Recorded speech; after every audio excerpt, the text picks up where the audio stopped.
નમસ્તે વિદ્યાર્થી મિત્રો, આજે બીજો વિડીયો ભાગ 2 ફરીવાર આપણે ધોરણ 6 ગણિતની અંદર ચેપ્ટર 4 માં જે આપણું અધૂરું હતું એ આપણે ત્યાંથી શરૂઆત કરીએ. તો 4.1 ની અંદર આપણે પ્રશ્ન પહેલો અને પ્રશ્ન બીજો આની પહેલાના વિડીયોની અંદર આપણે કર્યો હતો. આજે આપણે લઈએ છીએ પ્રશ્ન નંબર 3. તો પ્રશ્ન નંબર 3 તમે જુઓ શું છે બુકની અંદર કે આકૃતિનો ઉપયોગ કરીને લખો. પહેલા આપણે આકૃતિ સમજી લઈએ. આ એક સમતલ છે. સમતલની અંદર આ એક રેખા, એને છેદતી આ બીજી રેખા અને એને છેદતી ત્રીજી રેખા. તો અહીંયા બિંદુ A, આ રેખા જ્યાં છેદે છે અહીંયા બિંદુ B, આ જ રેખા ઉપર બિંદુ D, આ રેખા ઉપર બિંદુ O, જે રેખા છેદે છે એના ઉપર અહીંયા F બિંદુ અને જ્યાં છેદે છે ત્યાં E બિંદુ આપણને જોવા મળે છે. તો તમે જોઈ શકો આકૃતિ. હવે આપણને સવાલ છે પેલો કે આમાં આપણને 4 ક્વેશ્ચન છે. પેલું શું છે કે A બરાબર એ શું છે કે E બિંદુને સમાવતી રેખાઓ લખવાની છે.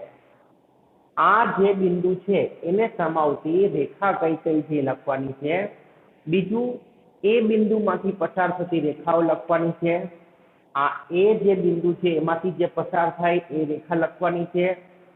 P O બિંદુ જેમાં છે તેવી રેખા લખવાની છે. O બિંદુ જેમાં હોય એવી. અને D ની અંદર છે એક બીજી ને છેદતી હોય તેવી રેખાઓની જોડ આપણે લખવાની છે. તો ચાલો આપણે ઉત્તરની શરૂઆત કરીએ.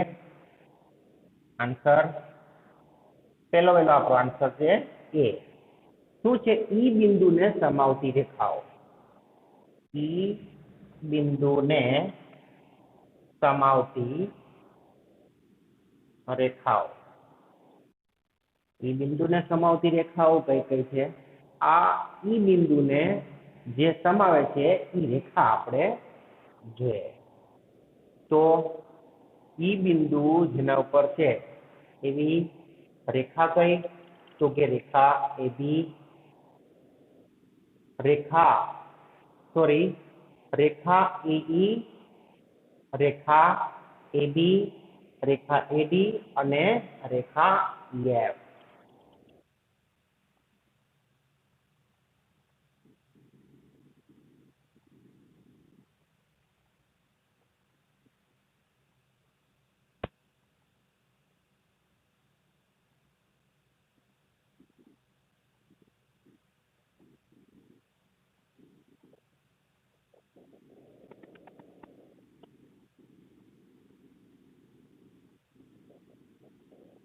અને રેખા EF. આ બધી રેખાઓ છે તે E બિંદુને સમાવે છે. આ E બિંદુ જેના પર છે એવી રેખા આટલી છે. હવે બી જોઈએ તો એ બિંદુમાંથી પસાર થતી હોય એવી રેખા. એ બિંદુમાંથી પસાર થતી હોય ને એવી તો ઘણી બધી રેખાઓ આમાં બને. રેખા AB, Rekha AD, Rekha AE, Rekha BD, Rekha BA, Rekha BE, કેટલી બધી રેખાઓ બને. એ બિંદુમાંથી પસાર થતી રેખાઓ. તો અહીંયા તો ઘણા બધા જવાબ શક્ય બને. એટલે લખવાનું અહીં ઘણા જવાબ શક્ય છે. પણ આપણે લખી નાખીએ રેખા. તો રેખા AB, રેખા AD, રેખા AE વગેરે ઘણી બધી રેખાઓ બને. આમાં તો ઘણા બધા આન્સર આવી શકે. એટલે હવે સી જોઈએ, સી. તો સી ની અંદર આપણે ઓ બિંદુ જેમાં છે તેવી રેખા, ઓ બિંદુ જેમાં છે તેવી રેખા. તો આ ઓ બિંદુ જે છે એ કેની અંદર છે, કઈ રેખાની અંદર છે? તો કે રેખા ઓસી. રેખા ઓસી ની અંદર ઓ બિંદુ છે, રેખા ઓસી. અથવા આ રેખાને સીઓ પણ કહી શકાય. રેખા છે એને સીઓ પણ આપણે કહી શકીએ. હવે ડી, એકબીજાને છેદતી હોય તેવી રેખા, એકબીજાને છેદતી હોય તેવી રેખા કઈ? તો કે રેખા એ અને રેખા ઓસી. આ બે રેખા બી બિંદુમાં છેદે છે. રેખા એઈ અને રેખા ઓસી એ બંને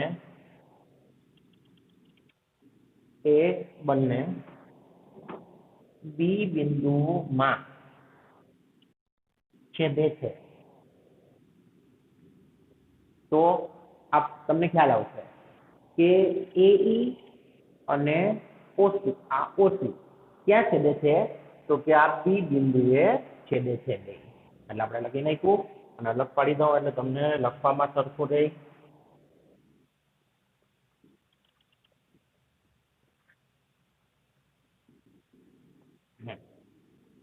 હવે બીજો તો કે રેખા એઈ અને રેખા ઈએફ એ બે ઈ બિંદુએ છેદે છે.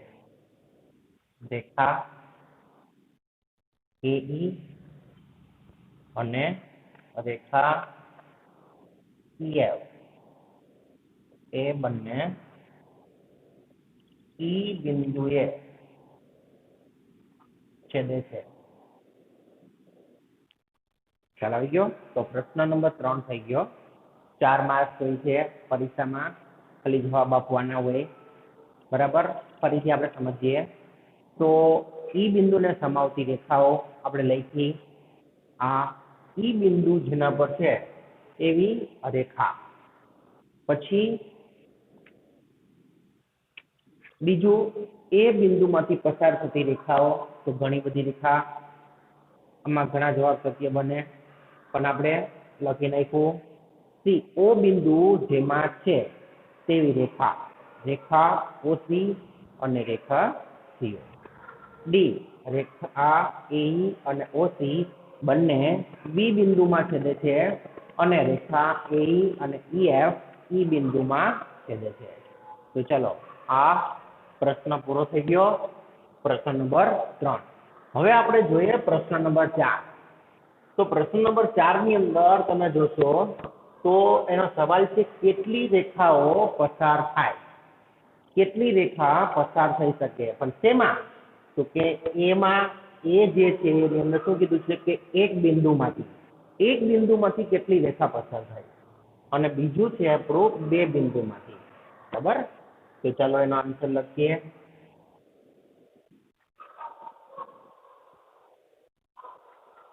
કે એક બિંદુમાંથી પસાર થતી રેખા. તો એક બિંદુમાંથી તો ઘણી બધી રેખાઓ પસાર થાય, અસંખ્ય રેખાઓ પસાર થઈ શકે. જો તમને પ્રૂફ કરી દઉં, આ એક બિંદુ છે. બરાબર? બિંદુને આપણે પછી નામ આપીએ. પેલા એમાંથી આપણે રેખા એલ પસાર કરીએ. એલ, પછી એ જ બિંદુમાંથી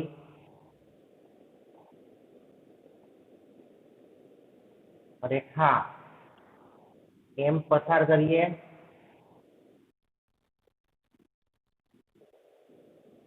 પછી એ જ બિંદુમાંથી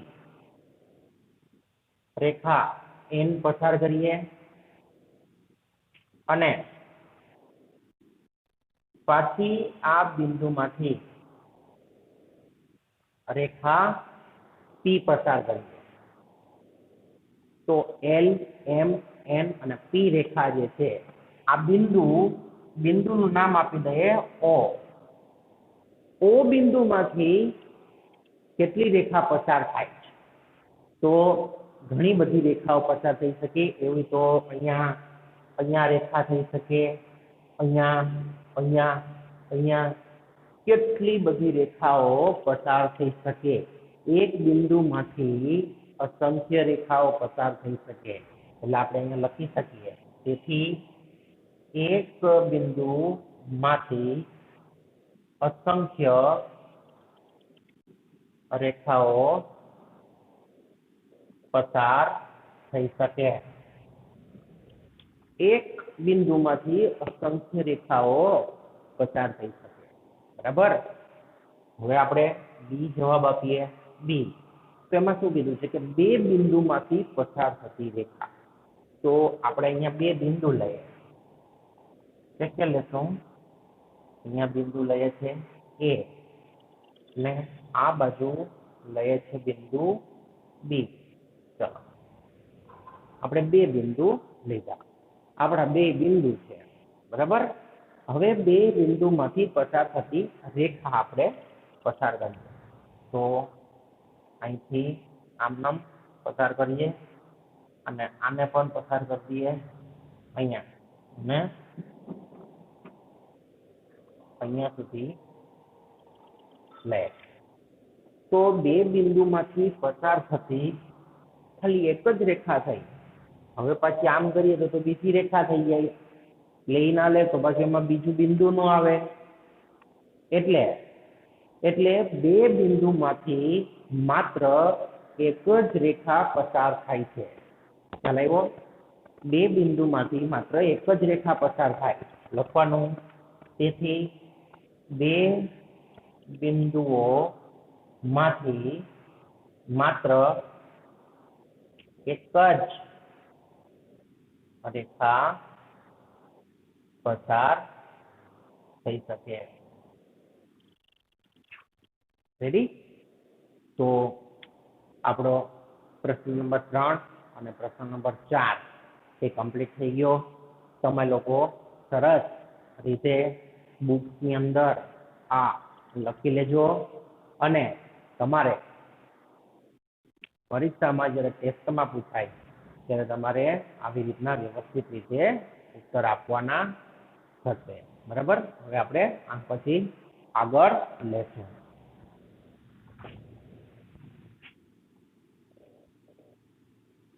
ચલો મિત્રો હવે પ્રશ્ન નંબર 5 જોઈએ તો પ્રશ્ન નંબર જે 5 છે 4.1 નો પ્રશ્ન 5મો નીચેની દરેક પરિસ્થિતિને અનુરૂપ કાચી આકૃતિ દોરો બરાબર આપણે કાચી આકૃતિ દોરવાની છે કઈ કઈ પરિસ્થિતિ છે એ બિંદુ પી રેખાખંડ AB પર છે જો આને ધ્યાન રાખજો આને કહેશું આપણે રેખાખંડ કારણ કે આમાં એકેય બાજુ એરોની નિશાની છે નહીં એટલે આને શું બોલાય રેખાખંડ એટલે બિંદુ પી રેખાખંડ AP પર છે પછી બી રેખા XY એ રેખા PQ ને M બિંદુમાં છેદે છે બરાબર બીજું હવે સી રેખા L પર E અને F બિંદુ છે પણ ડી બિંદુ નથી અને ચોથું છે ડી રેખા OP અને રેખા OQ બિંદુ O માં મળે છે તો હવે આપણે એક એકની કાચી આકૃતિની શરૂઆત કરીએ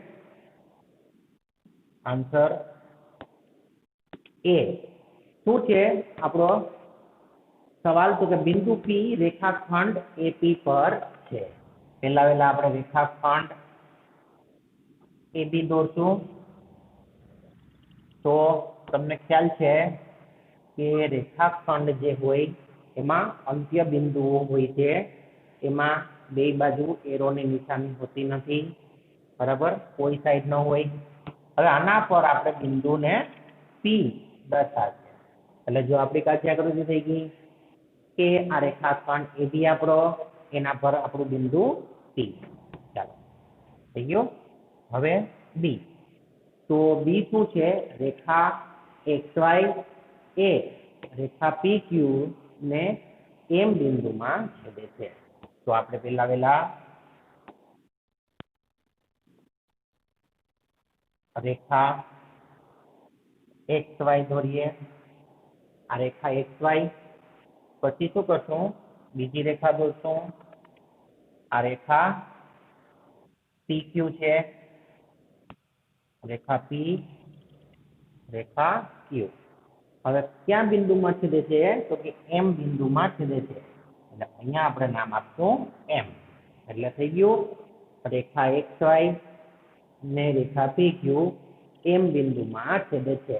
ચાલો પૂરું થઈ ગયું. તો સમજાઈ ગયું? આમાં રેખા છે એટલે આપણે બે બાજુ તીરની નિશાની કરી. જો તમે જોઈ શકો કે તીર, પછી આમાં પણ બે બાજુ છે. હવે આપણે ત્રીજું જોઈએ. રેખા L પર અલગ પાડ દો એટલે તમને સમજાય. તો હવે સી. અહીંયા રેખા L પર E અને F બિંદુ છે પણ ડી નથી. પહેલા આપણે રેખા L દોરીએ અને શું કહેશું? રેખા L. બરાબર. હવે એના પર આપણે કયા બિંદુ દર્શાવવાના છે? તો કે E અને F. એટલે કે અહીંયા બિંદુ E અને અહીંયા બિંદુ F. ચલો, E અને F છે પણ ડી નથી, તો ડી ને આપણે અલગ કરી નાખીએ. અહીંયા આપણે બિંદુ લઈ લઈએ ડી. એટલે આ જે છે એ આ રેખા ઉપર નથી. બરાબર. બીજે ગમે અહીંયા હોઈ શકે. હવે આપણો જે પ્રશ્ન છે એ છે ડી. તો રેખા OP અને રેખા OQ એ બિંદુ O માં મળે છે. એને અહીંયા કરીએ આપણે. તો ડી. રેખા OP અને OQ. અહીંયા આપણે પેલા રેખા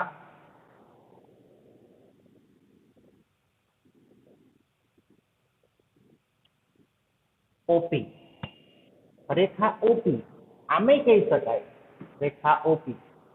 રેખા PO અને રેખા OP બે સરખી જ થાય. બરોબર. તો રેખા OP. હવે શું કરીએ? તો કે રેખા OQ. બરાબર. તો અહીંયા જે છે અહીંથી આપણે આમ પસાર કરીએ તો OQ. આ રેખા OQ. તો રેખા OP અને રેખા OQ ક્યાં મળે છે? કે O બિંદુમાં મળે છે. એટલે કે અહીંયા જે છે આ O બિંદુમાં મળી ગઈ. O. બરાબર. બે રેખા. જરાક આને વ્યવસ્થિત બતાવવું હોય, સરસ રીતે ચોકડી જવું, તો આપણે આને થોડીક લંબાવી દઈએ એટલે તમને જરાય આમ આકૃતિ ખરાબ ન લાગે. તમને એમ થાય કે આ આકૃતિ સારી નથી લાગતી, આકૃતિ સારી લાગે એવું આપણે કરી શકીએ. તો મળી ગયું રેખા OP અને રેખા OQ. બરાબર. O બિંદુમાં મળે છે. તો સમજાઈ ગયું? આપણા 4 પ્રશ્ન. રેખાખંડ ઉપર P બિંદુ, આ બે રેખા XY અને PQ M બિંદુમાં છેદે છે. રેખા L પર E અને F છે પણ D નથી. પછી રેખા OP અને રેખા OQ O બિંદુમાં મળે છે. બરાબર. તો પ્રશ્ન નંબર 5 તમે લખી લ્યો. હવે આના પછીનો આપણો છેલ્લો પ્રશ્ન છે આ સ્વાધ્યાયનો, સ્વાધ્યાય 4.1 નો. એ આપણે લઈ લઈએ એટલે પછી આપણું સ્વાધ્યાય પૂરું થશે. 4.1 નો છેલ્લો પ્રશ્ન આપણે લઈ લઈએ. સ્વાધ્યાયનો છેલ્લો પ્રશ્ન શું છે? પ્રશ્ન નંબર 6. નીચે રેખાખંડ MN ની રેખા MN ની આકૃતિ દોરેલ છે. આપેલી આકૃતિના આધારે આપેલા વિધાનો સાચા છે કે ખોટા તે જણાવો. બરાબર. આ આપણી આકૃતિ છે રેખા MN ની QMONP. બરાબર. આપણે આ આકૃતિને આધારે આપણે પ્રશ્નોના જવાબ આપવાના છે. સાચા છે કે ખોટા એ જ કહેવાનું છે ખાલી. બરાબર. તો જે સાચું છે એમાં તો કોઈ પ્રશ્ન નથી, એ તો એ વિધાન એમને જ આવે. પણ ખોટું હોય એ આપણે સુધારવું પડે, એટલે એ આપણે સુધારશું. બરાબર. તો પેલા આપણું શું છે કે QMON અને P એ રેખા MN પર આવેલા છે. તો આપણે જોઈએ પેલા આકૃતિની અંદર QMON અને P રેખા MN પર આવેલા છે. તો આપણી જે રેખા છે આ MN એના પર આ બિંદુ આવેલા છે. તો કે આ સાચું છે, એટલે આપણું આ વિધાન સાચું છે. તો આમાં કંઈ નથી કરવાનું, આ વિધાન લખી નાખવાનું કે આ વિધાન સાચું છે. એટલે મેં અહીંયા રાઈટ પાડી, કારણ કે આખા બોર્ડની અંદર જો હું એટલો જગ્યા રાખીને લખવા જાઉં તો બહુ થાય અને સાવ નીચે વળી જાય તો વિદ્યાર્થીઓને દેખાય નહીં. એ માટે તમારે ખાલી લખવાનું છે કે આપેલ વિધાન સાચું છે. આમ લખી નાખવાનું, આ વિધાન સાચું છે. બરાબર. એટલે થઈ ગયો. હવે બીજું જોઈએ તો બી. MO અને N એ રેખાખંડ MN પર આવેલા છે. જોઈએ આપણે MO અને N એ રેખાખંડ MN પર આવેલા છે. તો આપણો આટલો રેખાખંડ છે આટલો. તો એના પર આ છે ત્રણેય બિંદુ, તો કે છે, એટલે આપેલ વિધાન પણ સાચું છે. રેડી. એટલે આ વિધાન પણ સાચું છે. હવે સી જોઈએ છે. સી ની અંદર શું છે કે M અને N એ રેખાખંડ MN ના અંત્ય બિંદુઓ છે. આપણે પેલા રેખાખંડ MN જોઈ લઈએ. તો આ આપણો રેખાખંડ MN છે આટલો. બરાબર. માથે લીટી થઈ ગઈ. હવે તો એના અંત્ય બિંદુઓ M અને N છે. તો એ પેલું M અને બીજું N એના અંત્ય બિંદુઓ છે. તો આ વિધાન પણ આપણું સાચું છે. બરાબર. તો આ વિધાન સાચું છે. સી પણ સાચું છે. બરાબર, કારણ કે આપણે હમણાં જોયું. હવે ડી જોઈએ. O અને N એ રેખાખંડ OP ના અંત્ય બિંદુઓ છે. O અને N જોઈ લઈએ આપણે. તો રેખાખંડ OP, O થી લઈને P સુધીનો રેખાખંડ આટલો થાય, આટલો. તો એના અંત્ય બિંદુ તો O અને P થાય. તો અહીંયા તો આપણને શું કીધું કે O અને N છે, એટલે આ વિધાન ખોટું છે. તો આ વિધાન ખોટું છે. ચલો, થઈ ગયું. તો હવે સાચું શું છે આપણું? તો સાચું વિધાન આપણે લખીએ તો O અને P એ રેખાખંડ OP ના અંત્ય બિંદુઓ છે. જે બિંદુઓથી રેખાખંડ બને એ બિંદુઓને અંત્ય બિંદુઓ કહેવાય. તો આપણો જે રેખાખંડ છે OP, તો એના બિંદુ કયા હોય? તો કે O અને P એ જેના અંત્ય બિંદુઓ હોય ને, એટલે એમાં તો કીધું જ આપણને કે O અને N, તો એ આપણે ખોટું પાડ્યું. બરાબર. હવે એના પછીનું જોઈએ. M એ રેખાખંડ QO નું એક અંત્ય બિંદુ છે. હવે આપણે જોઈ લઈએ રેખાખંડ QO. તો અહીંયા Q થી લઈ અને O સુધી નો આપણો આટલો રેખાખંડ છે, આટલો. હવે ઈ રેખાખંડનું M અંત્ય બિંદુ છે. હવે M જે છે એ અંત્ય બિંદુ ક્યાંથી થાય? M તો એના પર આવેલું બિંદુ છે. આ રેખાખંડ ઉપર આવેલું બિંદુ M છે. એટલે આ વિધાન પણ ખોટું છે, એનું અંત્ય બિંદુ નથી. બરાબર. આ વિધાન ખોટું છે.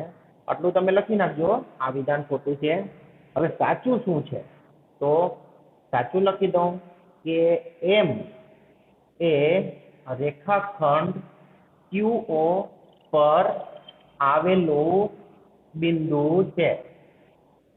ચલો, આ ક્યુ એમ છે ને, એમ એ તો આ ક્યુ રેખાખંડ QO પર આવેલું છે, એનું અંત્ય બિંદુ નથી, એનાથી શરૂઆત નથી થતી, રેખાખંડ બનતો નથી. બરાબર. હવે એફ જોઈએ. એફ, ચલો એટલા થઈ ગયા. હવે એફ, એમ એ કિરણ QP પરનું બિંદુ છે. તો આપણે કિરણ QP જોઈએ. તો આ ક્યુ છે, ક્યુ થી લઈ અને અહીંયા સુધીનું કિરણ. તો આખું આપણું કિરણ QP પર નું બિંદુ શું છે? એમ. તો આના પર બિંદુ એમ આવી ગયું. તો કે હા, તો કે આપેલ વિધાન સાચું છે. એફ એ વિધાન સાચું છે. તો રેડી. હવે એના પછીનું જોઈએ તો કિરણ OP એ કિરણ QP થી ભિન્ન છે.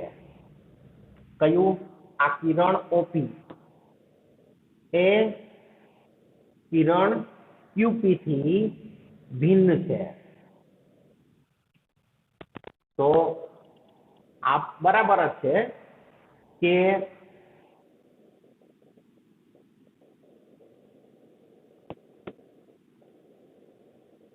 કિરણ OP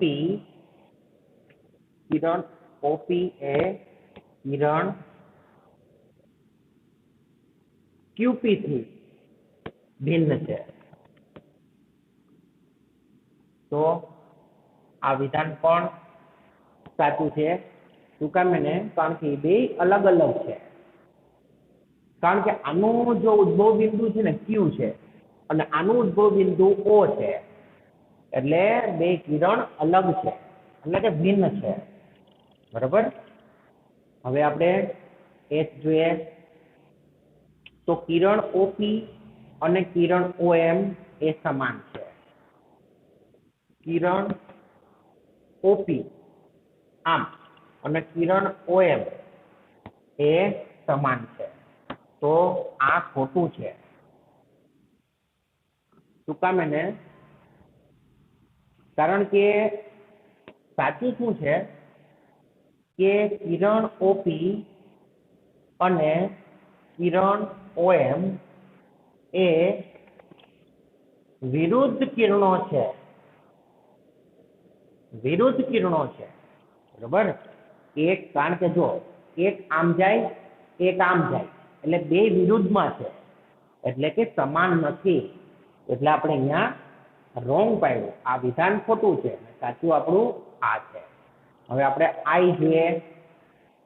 આઈ ની અંદર શું છે? કિરણ OM એ કિરણ OP નું વિરુદ્ધ કિરણ નથી. તો જો કિરણ OM એ કિરણ OP નું વિરુદ્ધ કિરણ નથી, તો આઈ ખોટું છે. હમણાં જ આપણે વાત કરી કે વિરુદ્ધ કિરણ છે. તો સાચું શું છે કે કિરણ OM એ કિરણ OP નું વિરુદ્ધ કિરણ છે. વિરુદ્ધ કિરણ છે. અહીંયા નથી શબ્દ આવી ગયો ને એટલે ખોટું પડ્યું. બાકી જો છે આવત ને તો સાચું થાય. એટલે આપણે અહીંયા સાચું લખવું પડ્યું. આ વિધાન ખોટું થયું. હવે જે તો O એ કિરણ OP નું ઉદ્ભવ બિંદુ નથી. જોઈ લઈએ. O એ કિરણ OP નું, આ કિરણ જે છે OP નું ઉદ્ભવ બિંદુ નથી. તો ઉદ્ભવ બિંદુ તો છે, અહીંથી તો કિરણની શરૂઆત થઈ. બરોબર. એટલે આ પણ ખોટું છે. આ વિધાન ખોટું છે. આ જે છે ને જે એ ખોટું નીકળ્યું. જે એટલે સાચું આપણે લખી નાખીએ કે O એ કિરણ OP નું ઉદ્ભવ બિંદુ છે. જો તમને હવે દેખાશે કે O એ કિરણ OP નું ઉદ્ભવ બિંદુ નથી. નથી એટલે ખોટું પડ્યું. છે એટલે તો જો અહીંથી શરૂઆત થાય. બરાબર. કિરણની. હવે છેલ્લું જોઈ લઈએ આપણે. તો N એ કિરણ NP અને NM નું ઉદ્ભવ બિંદુ છે.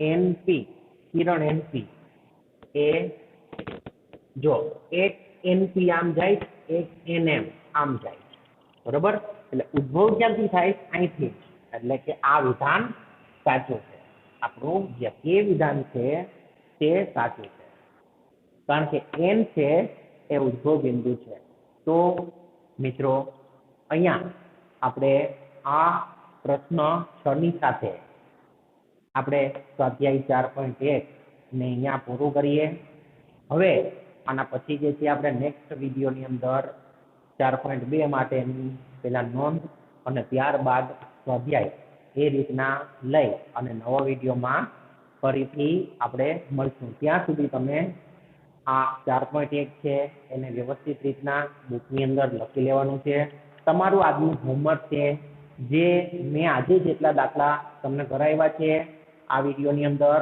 એ દાખલા તમારે ફરીથી પેર બુકમાંની સાથે સાથે રફ બુકમાં પણ લખવાના છે છતાંય તમને કંઈ પણ પ્રોબ્લેમ પડે કંઈ પણ ન સમજાતું હોય તો તમારે એની ટાઈમ કોઈ પણ સમયે મને પૂછી લેવાની છૂટ અને પૂછવા માટે થઈને તમારે મને કોલ કરી લેવો અને અહીંયા આ જે હોમવર્ક છે એ તમારે બુકની અંદર જ્યારે તમારો વારો હોય છે બતાવવાનો જ્યારે ખુલે આપણું વોટ્સઅપ ત્યારે તમારે એમાં હોમવર્ક નાખવાનું રહેશે તો આપણે આ વિડીયોની સાથે અહીંયા 4.1 ની આપણે પૂર્ણાહુતિ કરીએ ત્યાં સુધી બધા આવજો